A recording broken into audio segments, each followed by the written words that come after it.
Abafundi babamanga esisekelo kulesi sikole bankanise eduze komgwaqo omatasa kakhulu oxhuma iGoli nentshonalanga yalo uOnt Denkers.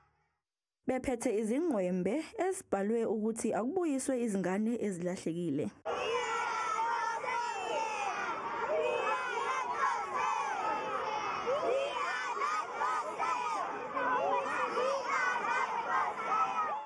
Isikole sithi konke lokhu sikwenze ngemvume yabazali, sabonga futhi kubo ngokuvuma ukuthi izingane zabo zibambe iqhaza kulomkhankaso omqoka kangaka.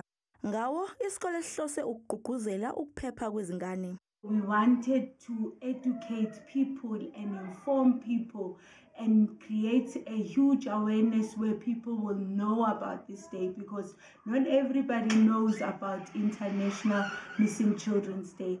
We know that children go missing, but we don't know that it is recognized, and all of us must create an awareness where everybody will know about this day. Ngokwezibalo zamaphoyisa, ingane iyalahleka njalo emahoreni amahlanu eNingizimu Afrika. Kanti abe-Missing South Africa bathi kulezi ingane kutholakala kuphela u77%, kanti u23% awutholwa sidalo. Phakathi kukaMandulo ka-2023 noNhlolanja ka-2024 zingu-348 izingane okubikwe ukuthi zilahlekile ezweni lonke. U207 wazo watholakala kanti zingu-141 ezisalahlekile kulelizwe.